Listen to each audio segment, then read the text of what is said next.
I finally saved up enough to secretly rent my own apartment, a desperate escape from my controlling parents.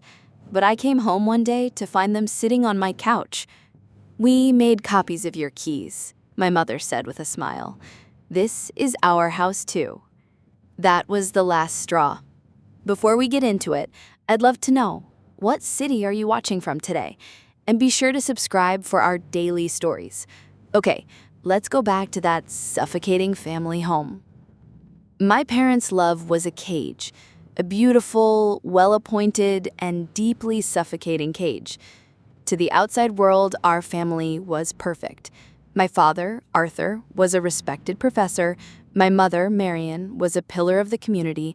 And I, their only daughter, Faye, was their precious, protected, and 24-year-old prisoner.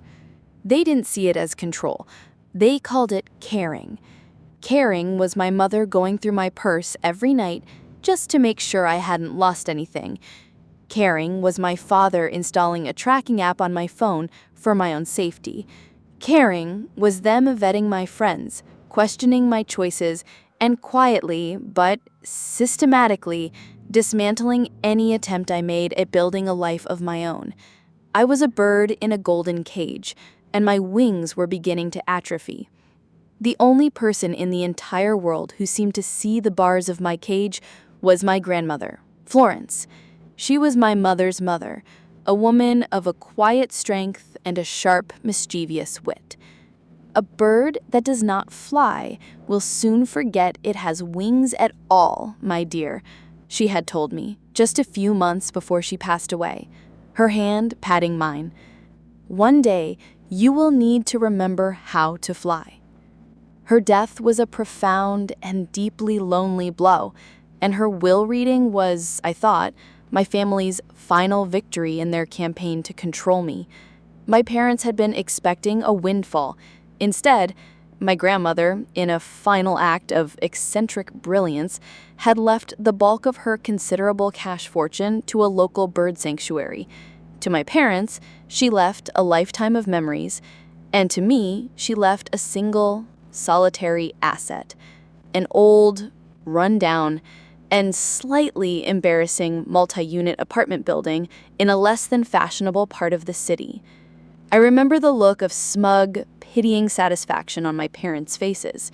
"Oh, Faye, darling," my mother had said, her voice dripping with false sympathy. "How sentimental of her. I suppose you can sell it for a small profit. You can put the money towards a down payment on a real house one day when you're ready." They saw the building as a piece of junk, a final, quirky gift from a sentimental old woman. I saw it for what it was: a key, an escape hatch, a sky. I spent the next month executing my secret plan. I met with my grandmother's lawyer, a kind, discreet man named Mr. Hayes, who I soon learned had been my grandmother's co-conspirator in her plan for my liberation for years. We set up a blind trust to manage the ownership of the building, so my name would not appear on any public documents. And then, I did the most audacious thing of my entire life. I created a fake lease agreement, and I, the secret owner of the entire building, rented a small, one-bedroom apartment from myself. The day I moved out of my parents' house was a masterpiece of deception. I told them I had found a charming little place with a roommate. I endured their lectures, their warnings, their thinly veiled disapproval, and then I left. For the first time in my life, I was free. The first week of my new life was a quiet, beautiful, and deeply sacred thing. It was a week of small, almost forgotten freedoms. The freedom to wake up and drink coffee in a silent apartment, without the sound of my mother's passive-aggressive tidying in the background. The freedom to eat cereal for dinner just because I felt like it, without my father's disappointed sighs. I invited a friend over and we laughed, loud and unrestrained, a sound that had felt illegal in my parents' house. For the first time in my 24 years, I felt like the author of my own life. I was careful, of course, to maintain the fiction. I would call my parents every evening, as was expected. I would tell them about my roommate, a fictional and very responsible nursing student I had invented. I would complain about the high rent, the noisy neighbors, the difficulties of adult life. I was performing the role of the struggling, naive daughter they expected me to be, and they seemed to be buying it. "You see, Arthur," I had heard my mother, Marion, say to my father on one of these calls, "I told you she would be back home within a month. She can't handle the real world." The condescension in her voice, which would have once sent a familiar, hot sting of shame through me, now felt like a secret victory. Let them think that, I had thought, a small, triumphant smile on my face. Let them underestimate me. It was the greatest weapon I had. It was on a Tuesday, at the end of my second week of freedom, that my beautiful, fragile illusion was shattered. I came home from work, my mind a happy, tired buzz from a long but satisfying day. I was thinking about what I would have for dinner, a quiet, simple meal in my quiet, peaceful home. I put my key in the lock, turned it, and pushed the door open. And I froze. The air in my apartment was wrong. It was not the familiar, comfortable scent of my own life. It was the scent of my mother's expensive and deeply suffocating perfume. The television, which I had left off, was on, tuned to the evening news program my father always watched. And on my new, comfortable second-hand sofa, sitting there as if they owned the place, were my parents. My mother, Marion, looked up as I entered, and a slow, triumphant, and deeply satisfied smile spread across her face. "Faye, darling," she said, her voice a sweet, silken purr. "You're home." We were getting worried. I just stared, my mind a complete, white blank of disbelief. What? What are you doing here?" I finally managed to stammer, my work bag slipping from my numb fingers and hitting the floor with a dull thud. How did you get in?" My mother just chuckled, a low, condescending sound. She held up a small, shiny, and newly cut key, a perfect brass copy of my own. "We were worried about you, dear. Living all by yourself in this questionable neighborhood. We thought it was only responsible for us to have a copy, for emergencies, of course." My father, Arthur, chimed in, his own voice full of a paternalistic, dismissive authority. "Don't be so dramatic, Faye. We're your parents. We have a right to know that you're safe. We have a right to be here." I just stood there, in the doorway of my own apartment, my sanctuary, and I watched as they, with their quiet, smiling, and absolute tyranny, took it from me. The walls of my new home, which had felt so strong, so liberating, were now just a suggestion. My freedom was an illusion they had allowed me to have, and they were now very gently and very cruelly reminding me of that fact. My mother then delivered the final, chilling, and unforgivable blow. She stood up, walked over to me, and patted my cheek as if I were a small, disobedient child. "You need to think of it this way, darling," she said, her voice a low, confidential whisper. "This isn't just your house. This is our house, too. It always will be." I watched as they eventually left, after inspecting my refrigerator and giving me a long, condescending list of all the things I was doing wrong with my new, independent life. I listened to their footsteps retreat down the hallway, and then I walked to my front door and I locked it. The sound of the deadbolt sliding into place was a hollow, pathetic, and utterly meaningless gesture. They had a key. They would always have a key. I leaned my back against the door, and I slid down to the floor, a single, silent, and hot tear of pure, impotent rage tracing a path down my cheek. I had been so naive. I had thought that simply leaving their house would be enough. But their cage was not made of walls. It was made of their love, of their control, a thing that could not be escaped. I realized then, with a terrible and deeply clarifying certainty, that my grandmother's gift was not meant to be an escape. Hiding was not enough. You cannot hide from people who believe they have a right to your soul. My grandmother, my brilliant, wise grandmother had not just given me a hiding place, she had given me a weapon. And it was long past time I finally and truly learned how to use it. The old Faye, the quiet, conflict-averse girl who'd spent a lifetime trying to please them, would have wept. She would have accepted it. She would have, eventually, given them another copy of the new key. But that Faye had died in that hallway in the face of her mother's smug, triumphant smile. The first thing I did was a simple and deeply satisfying act of rebellion. I called an all-night locksmith. An hour later, my old compromised lock was gone, replaced by a heavy-duty, pick-proof, and completely and totally new deadbolt. I held the new, sharp-edged key in my hand, a small metal instrument of war. It was a start, but it was not enough. The next morning, I did not go to work. I went to see my grandmother's lawyer, Mr. Hayes. I sat in his quiet, book-lined office and I told him everything. I told him about the copied key. I told him about my mother's chilling, proprietary words. "This is our house, too." Mr. Hayes, a kind, elderly man with sharp, intelligent eyes that had seen the best and the worst of human nature, did not look surprised. He just listened patiently, and when I was finished, he gave me a small, sad smile. "Your grandmother, Florence," he began, his voice a gentle, respectful murmur, "was a remarkable and very shrewd woman. She saw your parents caring for exactly what it was, a cage gilded with the language of love. And she knew," he said, "that simply giving you a place to live wouldn't be enough. She knew they would find a way to extend the bars of that cage to wherever you went." He then stood up and walked over to a large, fireproof filing cabinet. He pulled out a thick, heavy, and very official-looking folder. "Which is why," he said, placing the folder on the desk in front of me, "the apartment building was only the first part of her plan for your liberation." I just stared at him, my heart beginning to pound with a new, strange, and unfamiliar hope. "Your grandmother was a very successful and a very quiet investor," he continued.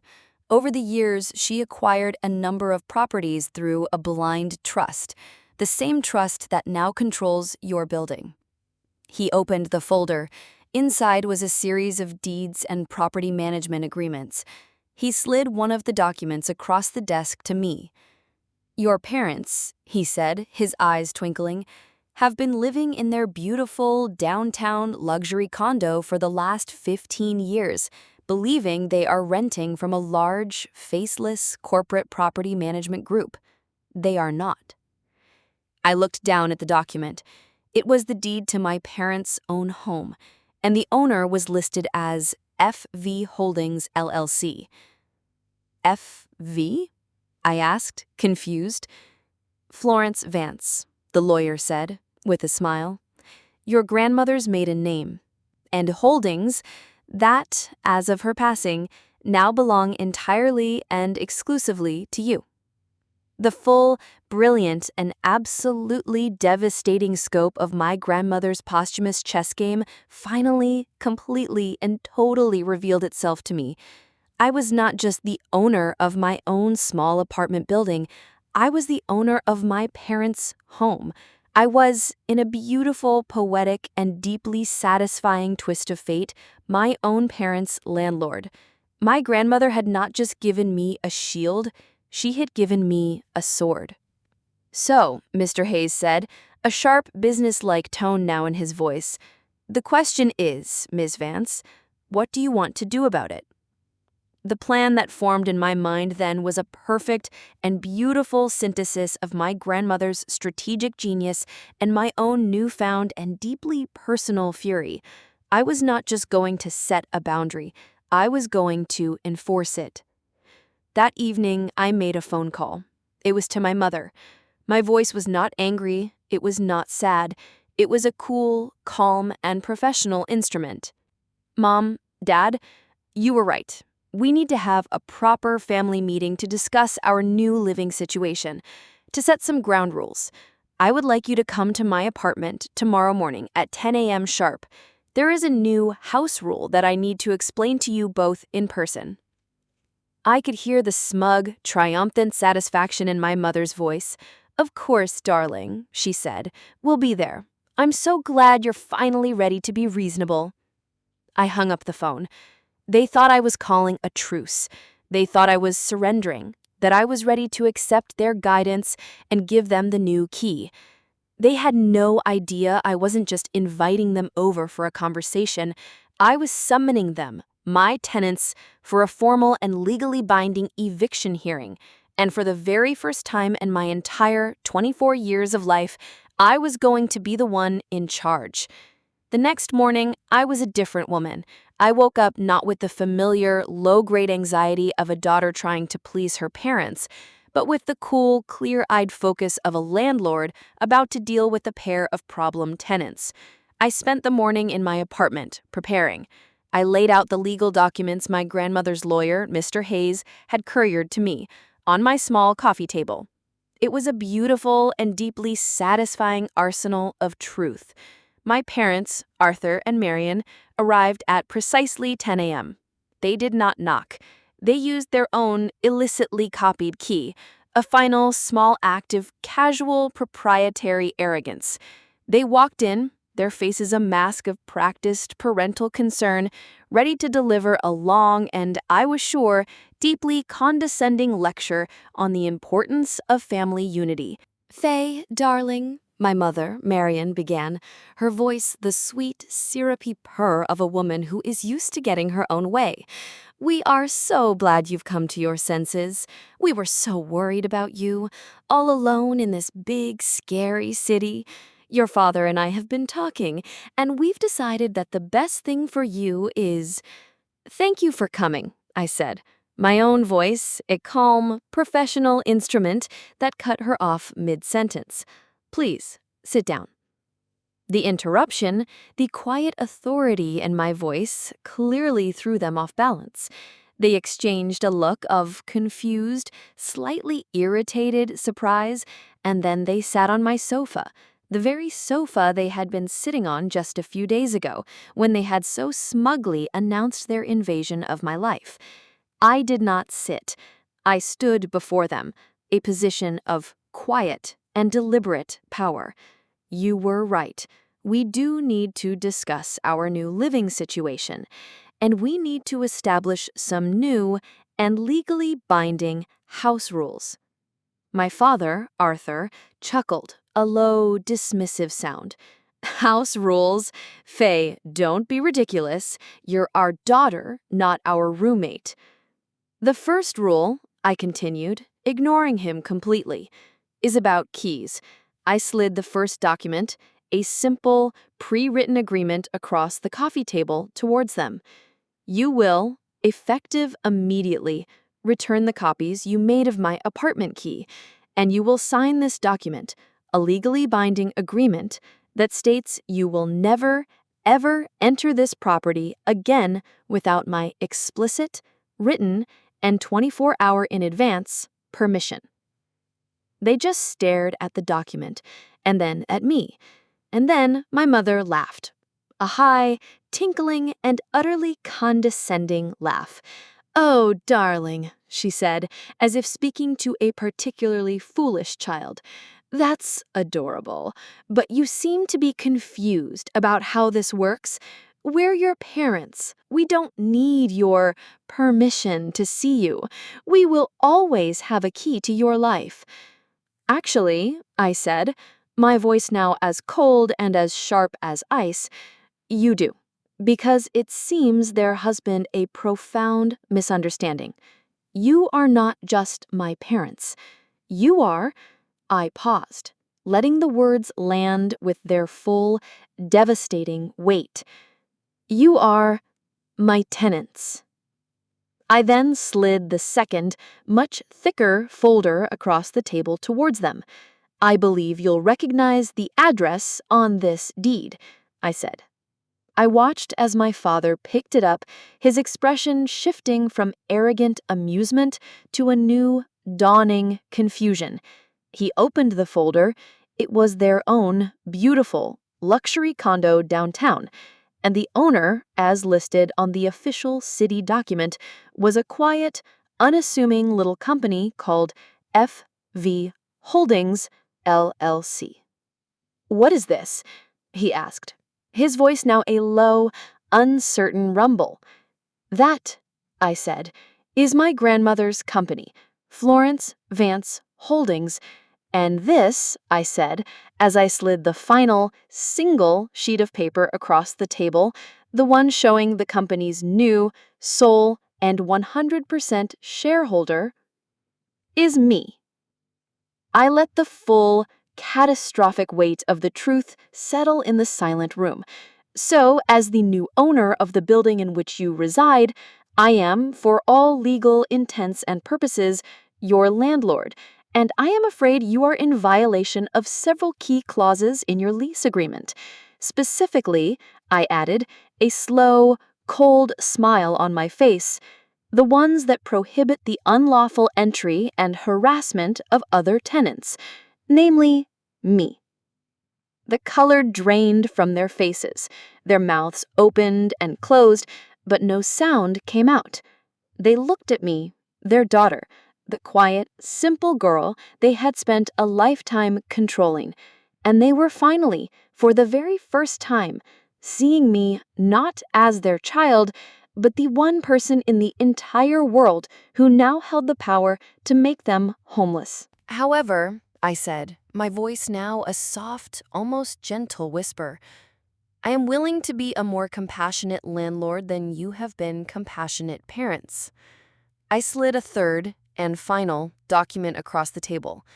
It was a formal and legally flawless eviction notice.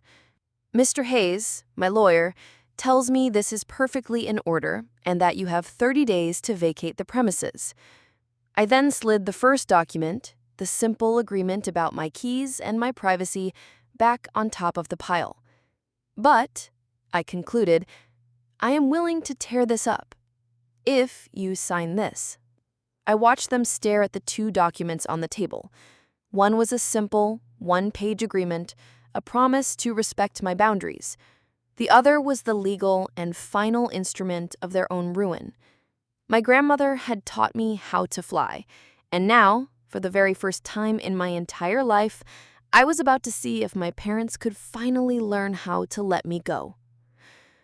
I stood in the quiet of my own living room, the two legal documents lying on the coffee table between us, a silent testament to the new and irreversible reality of our family. One was a simple one-page agreement, a promise to respect my boundaries. The other was the legal and final instrument of their own ruin. My parents, Arthur and Marion, just stared at the papers, their faces a pale, shocked canvas of disbelief. The absolute, unquestioned power they had wielded over me for my entire life was gone, and they were, for the very first time, seeing me not as their child, but as an adult, a stranger with the power to destroy them. It was my father, Arthur, who broke first. He let out a long, slow, shuddering sigh, a sound of such profound and utter defeat that it seemed to take all the fight out of him. He looked at me, and the years of arrogant, paternalistic control in his eyes were gone, replaced by a new, strange, and deeply weary look of respect. He reached for the pen on the table, his hand shaking slightly. "She is right, Marion," he said quietly to my mother, not taking his eyes off of me. "We were wrong. This has to stop." With a slow, deliberate motion, he signed the agreement. His signature, which had always been a bold, confident scrawl, now a small, humbled thing.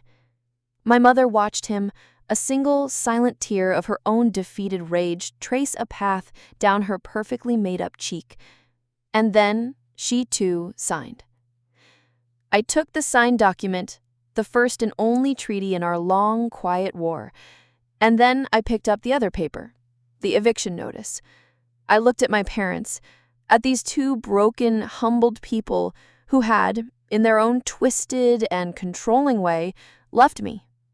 and in a final, quiet act of grace that was more for me than for them, I tore it in half, and then in half again, and let the pieces fall onto the table.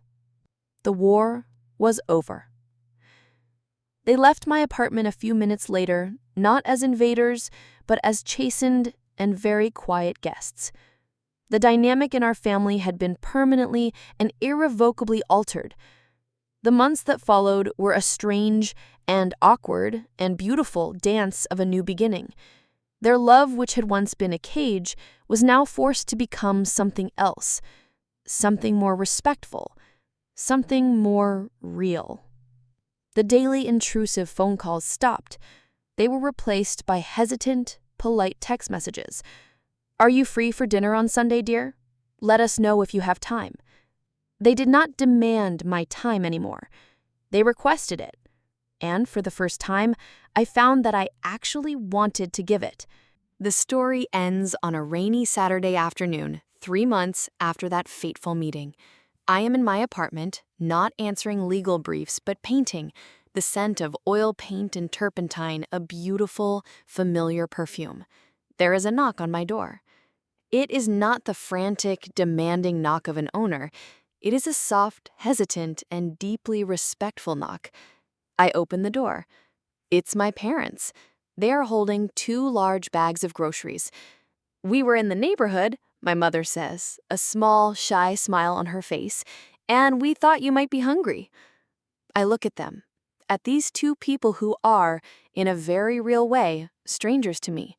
Strangers I am only now beginning to know. And I smile back, a real, genuine, and deeply felt smile. "Come in," I say, holding the door open. "I'll put the kettle on." As they step over the threshold, this time as invited and very welcome guests, I think about my grandmother, Florence. I realize that her greatest gift to me was not the building, or the money, or the power. It was the key to my independence.